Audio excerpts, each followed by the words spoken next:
The presidency of George Washington, putting the American financial house in order.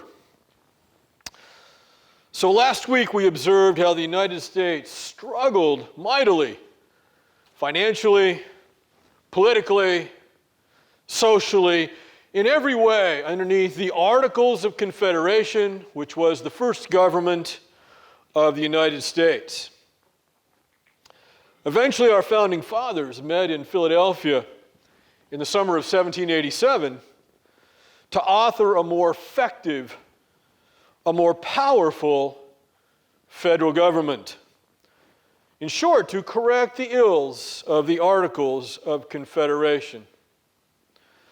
This new government was to put the nation's financial house in order and to curb the so-called excesses of democracy that had convulsed so many of the states. Yes, the founding fathers came to believe there was too much democracy in state governments.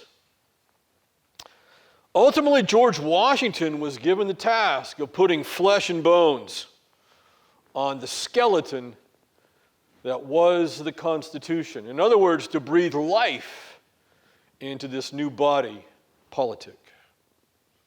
But in May of 1790, the life of the father of his country was in question. He lay very ill in the disease-ridden capital of the new nation, New York City. Indeed, the news of the great man's approaching death spread quickly throughout the countryside. One newspaper reported a universal gloom had settled over the American people. For lacking a national church, no one single Christian denomination, lacking a royal family to unify them, Americans really had but one common reference point.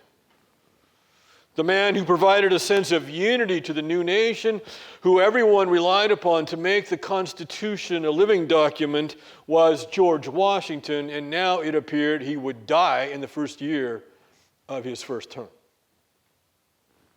Disaster. No one seemed more aware of the crisis the United States might face should Washington pass from the scene than Abigail Adams, the wife of the Vice President John Adams of the United States. She wrote, "It appears to me that the union of the states depends under providence," which was, of course, an 18th century word for God, depends under providence upon his life. At this early days under the Constitution, when neither our finances are arranged nor our government sufficiently cemented to promise duration, his death would, I fear, have the most disastrous consequences. Abigail Adams did not exaggerate.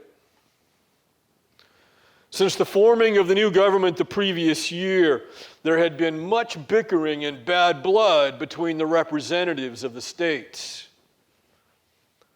What sort of tariff policy to adopt was at the center of the storm. How do we tax ourselves? What's fair? The South generally wanted lower tariff rates. The North generally wanted higher tariff rates. Then there was the problem of slavery. The South was tired of Northern agitation over the slave question. Twice in recent days, Pennsylvania Quakers, that Christian denomination known for its anti-slavery positions, had introduced resolutions in Congress that would have ended slavery. One of them would have ended slavery gradually. Does this sound familiar? And the other would have done it almost immediately. Weary of such anti-slavery agitation, William Lawton Smith reminded his colleagues of the Constitution. And William Lawton Smith was a representative from South Carolina. He said, "We took each other with our mutual bad habits and respective evils, for better or for worse. The northern states adopted us with our slaves, and we adopted them with their Quakers."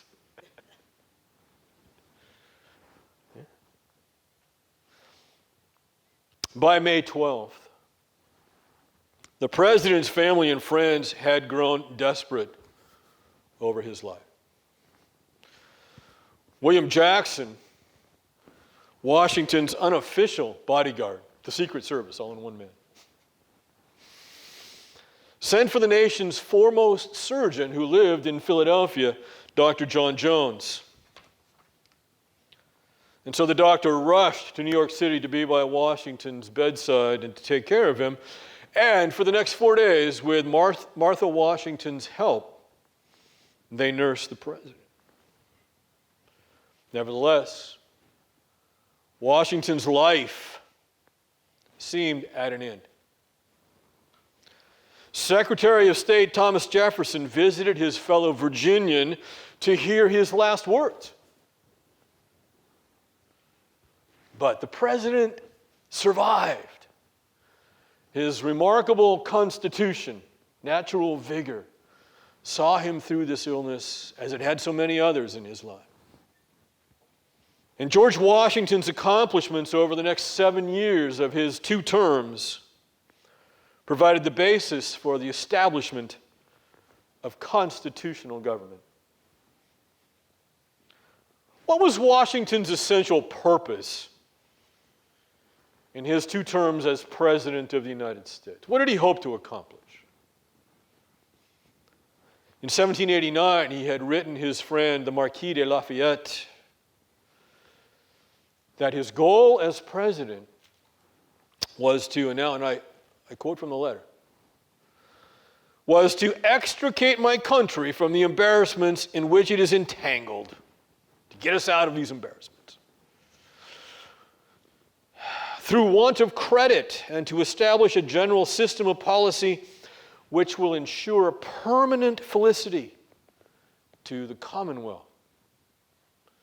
In other words, solve the new nation's financial problems and follow policies that will develop loyalty among the people of both North and South in the various states, not towards their region or towards their state, but towards the new federal government.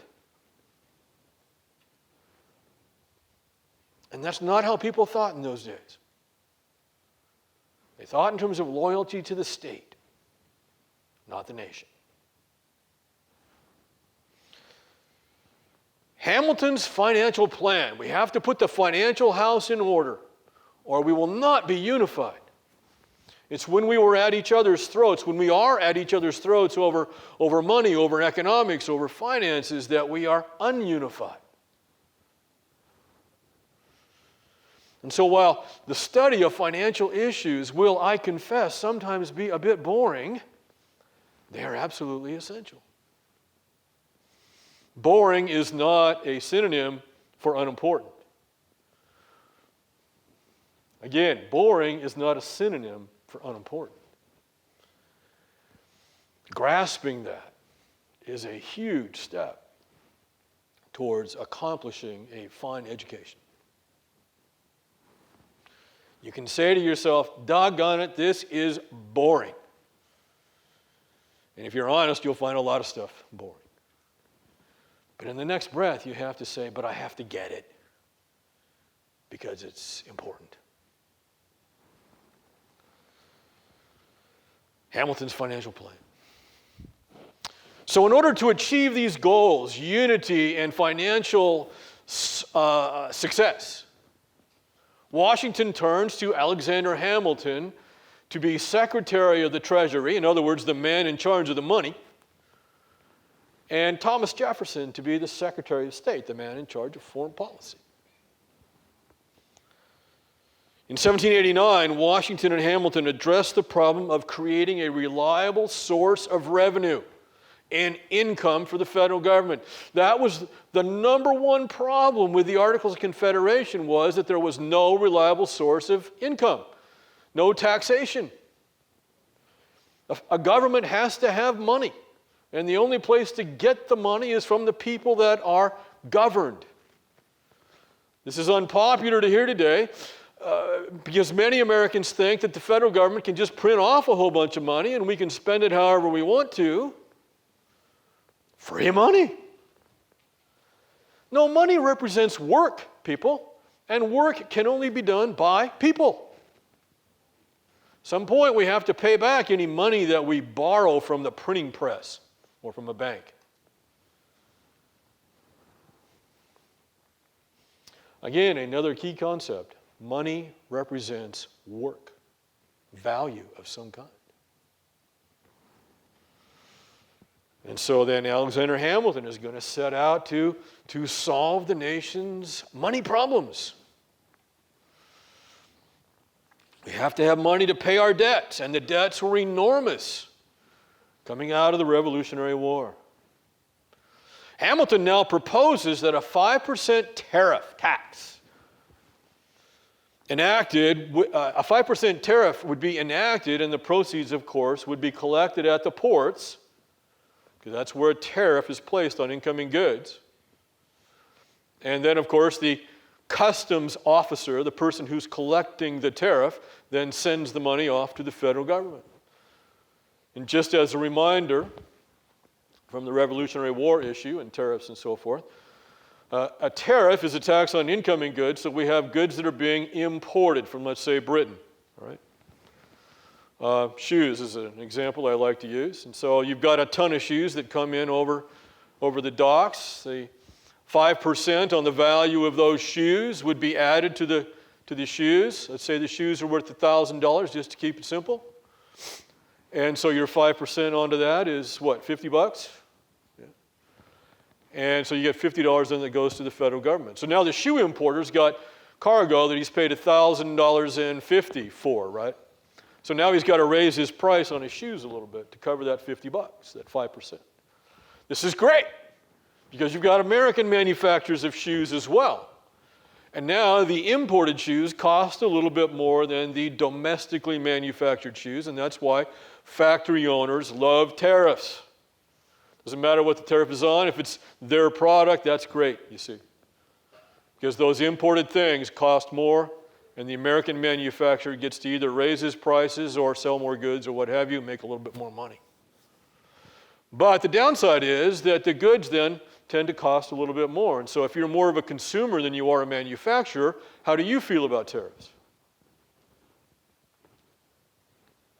If you're rather more buying than you are selling, then you don't want tariffs, because the tariff is going to raise the cost of those goods. It raises the cost of the imported good, but generally speaking, the American manufacturer, unless he or she has domestic competition, okay, to keep the prices down, they're going to raise their prices a little bit, see? So a lot of goods can go up. So that's why, if you're a manufacturer, again, you like the tariff, and if you're mainly a consumer, you don't like the tariff.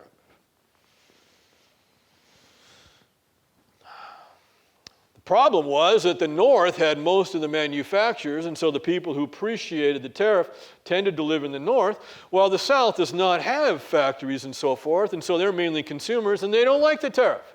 So you have a North-South split over the tariff that will last well into the era of the Civil War. Okay?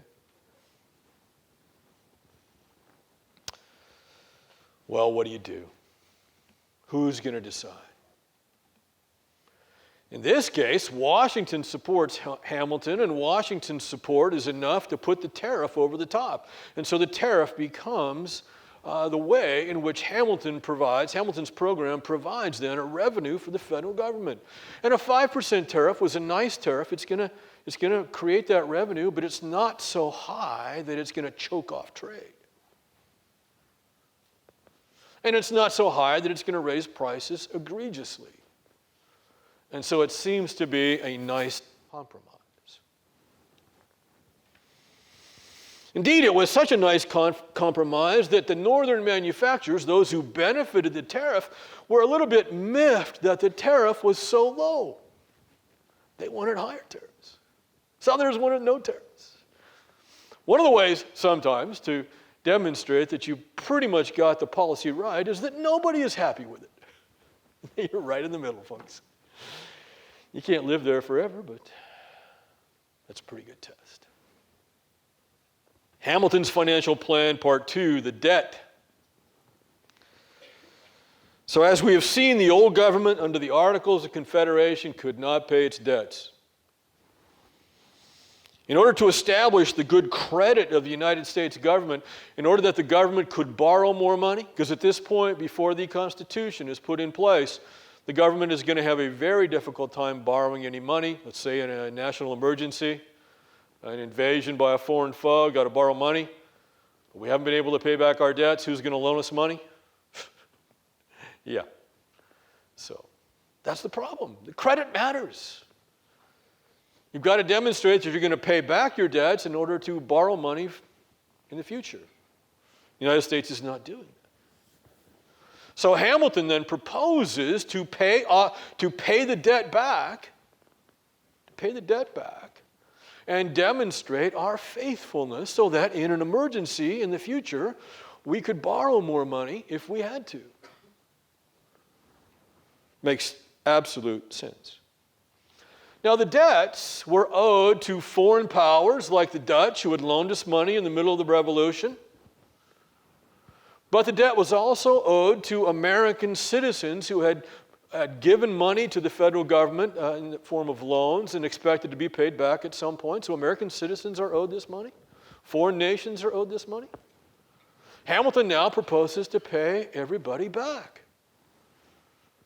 Well, that sounds pretty good. What's the problem? Well, the plan goes well right out of the gate. In spite of some grumbling, the United States decided to pay back the foreign governments. And in these days, if you don't pay back a foreign government, you risk an invasion. They're coming for their money. And so we're going to pay back the foreign governments, and we're going to pay back American bondholders who have loaned money to the federal government.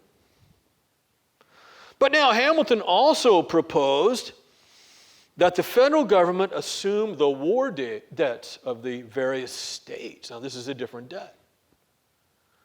The states have their own debts created during the Revolutionary War and the time just after that. And Hamilton is saying where the federal government will assume these state debts. Now, that was controversial. Because during this period of time, some of the states, like Virginia, had been very responsible and had done a good job of paying off their own debt. So they have taxed their citizens, and they've been frugal, and they have paid down the debt, the state debt. But other states have just kind of taken a who cares attitude towards the whole thing, and they have not paid off much of their debt, if any. Massachusetts, for example. So now you're asking the people, because it's all going into the same pot, you're asking the people of Virginia and the other responsible states to help out with the irresponsible states. That's going to cause a problem. Why should we help those people? But for Hamilton, the federal assumption, that is, taking over of the state debts, was absolutely essential. Because the other part of Hamilton's program is to encourage the American people to take their eyes off their state and to put their loyalty, to put their faith, their focus on the federal government. And if the federal government takes over the state debts, the American people are going to look to the federal government to get paid back and not to their state, thus making the federal government more powerful. It's going to unify the American people behind the federal government, because if you're going to get paid back, it's the feds that are going to do it, not your state. So Hamilton has in his mind using the money problem to solidify the government of the United States. That is the federal government. It's a key point. So you've got to overcome the opposition of the states who had been responsible in order to accomplish this. Still, many Americans, especially in the South, were opposed precisely because they believe in states' rights. They do not really want to see a more powerful federal government. This is the old anti-federalist group from the era in which the Constitution was being debated. So Hamilton's program, Washington's program, runs straight into the face of those Southerners especially, but some Northerners as well, who were afraid of federal power. 200 and some odd years later, we are still divided between those Americans who are afraid of federal power in some way and those Americans who would like to see the federal government do more. Right? Still divided. Well, ultimately, the Southerners proposed a compromise. This is not something we're very good at today. Compromise. But there was a compromise at this time, and it was very straightforward. The national capital for the willingness to what's called fund the debt. If you're funding the debt, you're paying back the debt, okay? So the Southerners want the national capital to be in the South, and if they get that, then they're willing to allow Hamilton to pay off all the debts. There it is. The national capital for the assumption or the funding of the debt. Paying off the debt, we've already explained. Why would the Southerners think that having the national capital in the South would be a good trade here? It seems like they got the raw end of the deal. Who cares where the national capital is? New York, Philadelphia, or some swampland along the Potomac River? Right? Why does it matter? In a day when you can hop on a jet and go from Portland to Washington, D.C. in 5 hours, doesn't matter. Does it? Not really. But that's not the world they live in. They live in what's called, historians like to call, a 3-mile-an-hour world. A world in which when transportation takes place at 3 miles an hour. Okay? 50 miles is a long time, a long distance. And one of the reasons why Southerners are so interested in states' rights is that state government is local government. It's close by. So if you have the national capital, the national government in the South, Southerners believe they could keep a closer eye on the federal government. It's here amongst us, maybe even dominated because of geography. So geography matters, more so than now. But that's the rationale. Keep your friends close, keep your enemies closer, right? So the debt for the national capital. Hamilton, the second part of Hamilton's financial plan then is in place. We're going to fund the debt. And so if you were owed money by the federal government or by one of these states, this is a happy day for you. You're going to get paid back. And Hamilton's going to pay you back at face value. Whatever that note said it was going to give you, that's what it's going to give you. Okay? So, fully paid over time. Hamilton's financial plan, part 3, the national bank. So the third problem also involves money.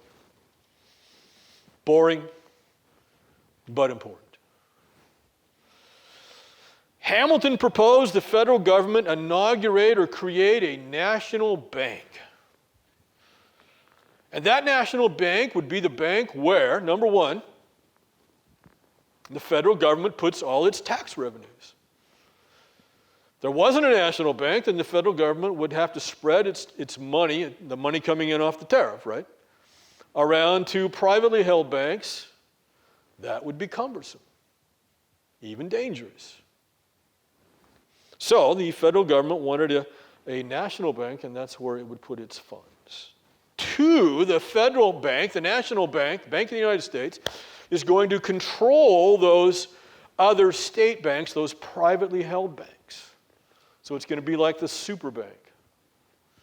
Now, if this sounds like the Federal Reserve System of today, good thinking. Because this is a primitive Federal Reserve System. We call it the Bank of the United States. And three, and again, this is exactly what the Federal Reserve does. The Bank of the United States is going to be the bank that creates the national, or actually prints the national currency. Okay? The good US dollar. So there it is. Number one, a place where the federal government can put its tax revenues till they're spent. Number two, this Bank of the United States would control the state banks, the privately held banks. And number three, most importantly, it would provide the currency for the United States. And that's exactly what the Federal Reserve does today. Well, Thomas Jefferson and James Madison both now opposed Alexander Hamilton. No, no, no, we are not going to create a national bank.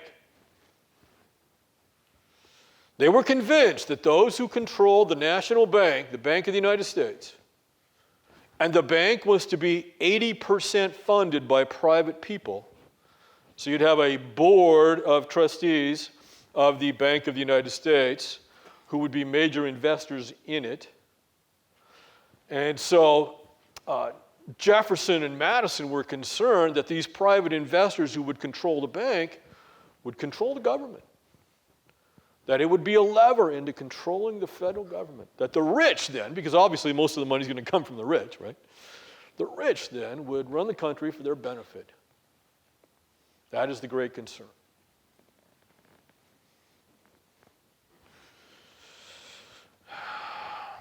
They agreed with Pennsylvania Senator William McClay, who said the bank, and I quote, was an aristocratic engine that could easily become a machine for the mischievous purposes of bad ministers. So again, a window, a lever into possible corruption by the wealthy over the people. Don't create a Bank of the United States in our midst. And this issue of a powerful central bank in our midst would be one of the issues that dominates the American political discourse in the 19th century and into the 20th century. It's less so today, although you still have some American politicians who argue that we should get rid of the Federal Reserve. Okay. But they're generally considered to be out on the fringe of political opinion. But that was not the case through most of our history. This was a central issue. Okay. Well, Jefferson and Madison, we're going to give up this time. No compromise. This is too important. Who's going to run the government, the wealthy or the rest of us? What does the Constitution say? We the people or we the wealthy people? That's the issue in their minds.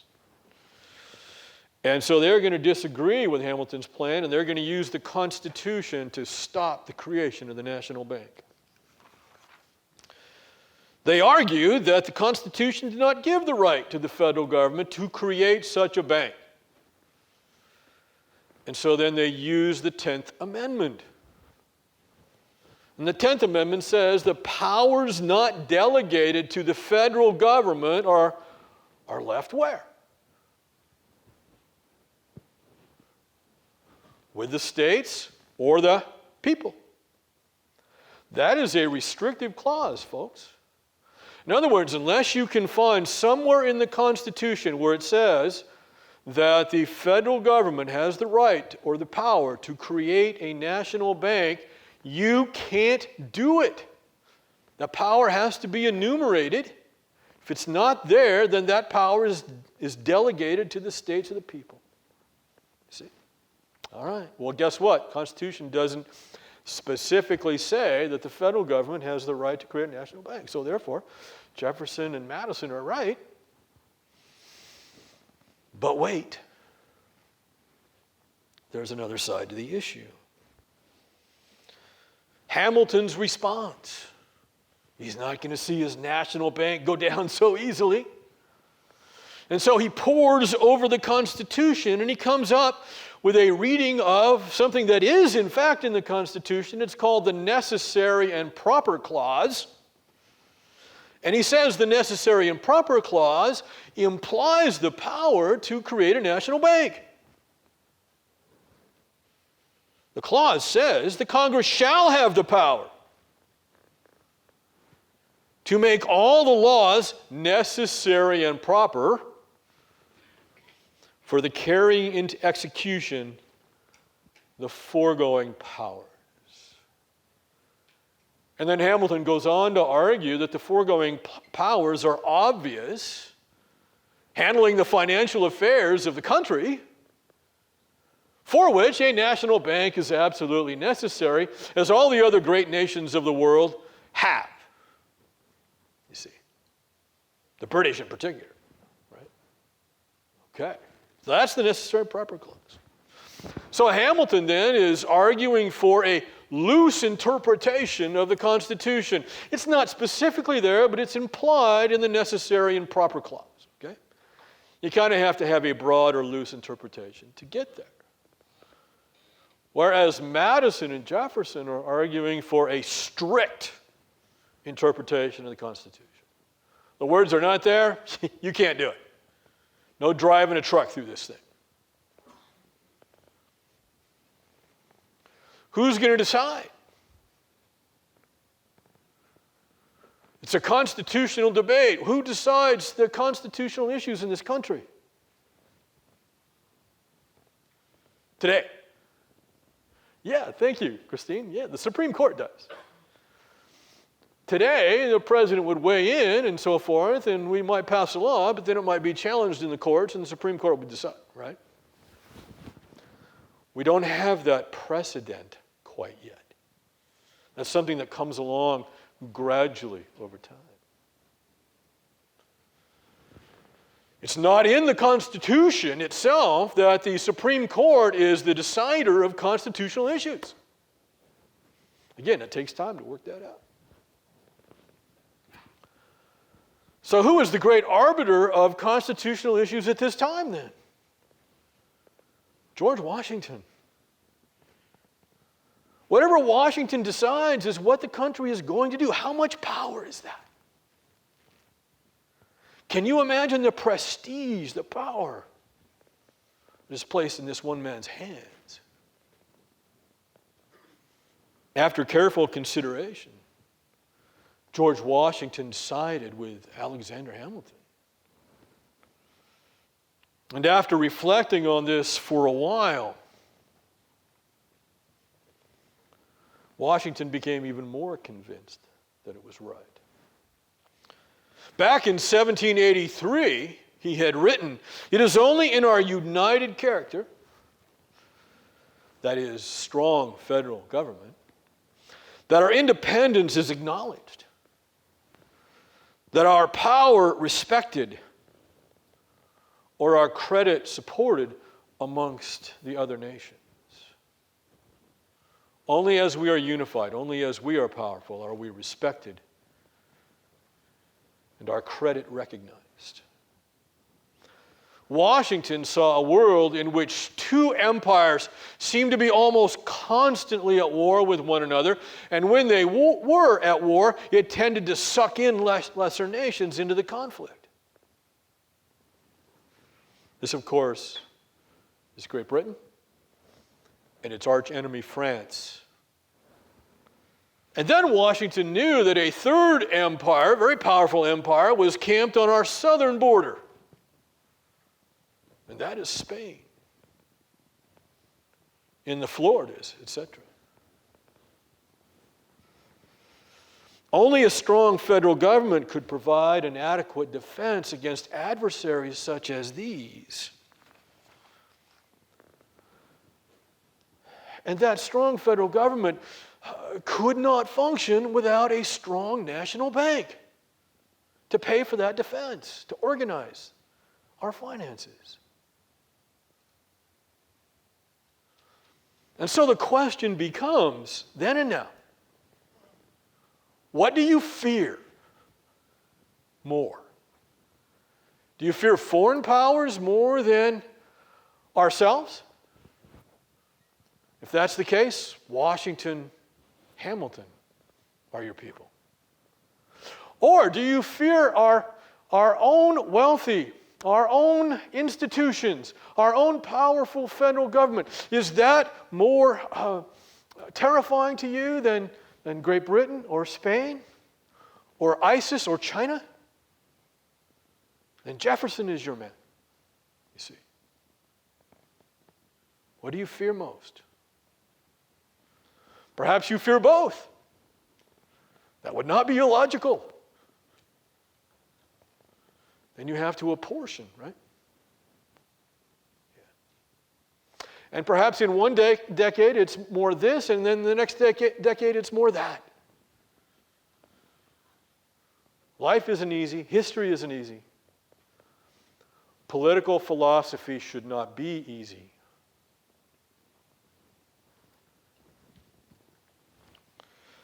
Well, Washington shared Jefferson's concerns about tyranny, about a federal government that would take away the freedoms of the American people instead of protecting them. Yes, he's aware of this. All the more important that the right man serve as President of the United States, the right person. And that person would establish a Republican form of government, a free, democratic form of government, and respect that government. In summary, Hamilton's economic program, supported by Washington's vision of a powerful and united nation, brought the United States to almost unimaginable prosperity in the mid to late 1790s. Hamilton's program works quickly to solve the economic programs of that time. The transformation is remarkable. The renewed war in Europe between Great Britain and France, precisely what Washington was concerned about, added muscle to Hamilton's financial skeleton. American products were in demand in the war-torn world of Europe. And so now Americans had money to import European goods. We're doing well because we're oftentimes selling goods to Great Britain and France. Now that in itself will be a problem, but it is helping the financial situation of the United States. George Washington had led the United States to victory over the most powerful nation in the world at that time, Great Britain. It was one of the most amazing accomplishments, if not the most amazing accomplishment, of the 18th century. And in his 2 terms as President of the United States, he had unified the country and provided a firm financial structure that would secure both prosperity and independence. Any questions? Well, hopefully for most of you, much of this was reviewed because you watched the lecture that I did so many years ago now. I regret that I don't quite look as good as I did then. Not like Joe Namath. You know what Joe Namath said back in the 60s? You guys know who Joe Namath was? Great quarterback of the New York Jets. The guy who won Super Bowl III and guaranteed that the Jets were going to win Super Bowl III. He said, I can't wait for tomorrow because I get better looking every day. I don't. I'll see you later. Have a great Thanksgiving.